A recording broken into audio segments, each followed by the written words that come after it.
It is very important to be as transparent as possible with your community.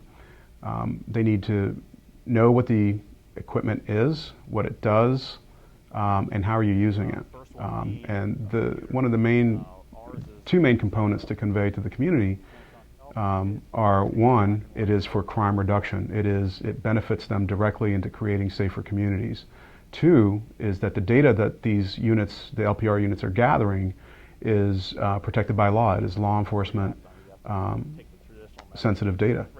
And I think that those two things, and overall transparency in the program, explain it, show it, put it out on your citizens academies, with your civic liaisons. The more they know and the more they see it and touch it, the better off the implementation will be. Well, there are three basic components to a license plate reader system. The first one being a computer. Ours is, we use a Panasonic Toughbook, and all we have to do is load the license plate reader software on the computer. All right. The next component is the cameras themselves, and you can put them on the top of the vehicle behind the light bar, you can put them in the front of the car, you can put them on the trunk. We like having them on the trunk. This is the camera that'll read in color, black and white, and infrared. And then the third component is where it's all connected. It's basically the CPU of the unit. It's a box where we connect the cameras, we connect the LAN cable that goes up to the computer, which is how all the information is passed into the software. This unit in here is the actual CPU of the whole system, whereas on a lot of the old cameras that we had, the CPU is actually in the camera. Starting with the system in March, I've recovered 18 stolen vehicles using the system. I've also been using it to help others with investigations. At the start of every shift, what I would do is just plug it into my USB port on the side of my computer. There's a icon on the desktop, it says click LPR data, and it'll begin to load it onto the system. Once this is complete, it's going to be the most up-to-date list of tags that's available. Okay, this is the interface. Basically what you have is this is the picture window. It's going to be the overall picture of the vehicle. Down here is the isolated license plate. Right here they're going to put a list of every tag that's been read throughout the day.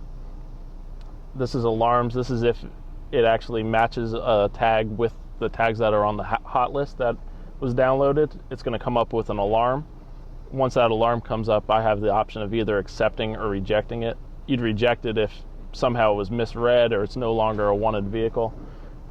You would accept it if it is in fact a stolen vehicle or a wanted person or a vehicle of interest.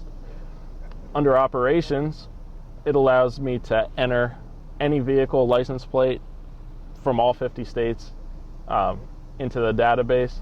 I could enter in any vehicle information here. Basically, we'll put in 1, 2, 3, 4 Virginia tag. I would click insert. What's that? And I could pick the reason here, and I could also type a note on why I'm looking for that vehicle. We could say that's a stolen vehicle. It says plate insertion succeeded. Once I click OK, it's going to ask me if I want to search in previous reads. What that's going to do is go back and search all 30 days of my previous scans and see if I've ever run that vehicle before. If I've run that vehicle before, it's going to come up with a GPS map, and it's also going to come up with the photographs of the cars. So this is a scan I took on August 7th. It read just the last 4 digits of the license plate in this circumstance, but that's a photograph of the car. That's an infrared photograph of the car. And it's going to show an exact GPS location of where that car had been located at the time on August 7th at basically 3:30 in the afternoon. All right, so it's now capturing tags. There's green arrows on the right or left side that's indicating which camera is picking up the vehicle at the time. The system's good up through pretty much any legal speed limit, so going through a parking lot, it'll still capture all the tags regardless of how fast or slow you're going. I'm going to continue past it. It's going to run the tag. Stolen vehicle. Now if that was a real stolen vehicle and I wanted to add that to my list of accepted reads, I'm going to go ahead and hit accept. And that would make a record in my computer that I could go back up to 30 days and find that vehicle again. Some people found that the beeping is distracting. That can actually be muted and the whole system could be minimized. Right now it's still running tags and it's completely minimized. I can continue on with my day, do whatever I need to do with the computer. It'll come up with an audible and visual alert if and when it comes across a vehicle that is on the hot list.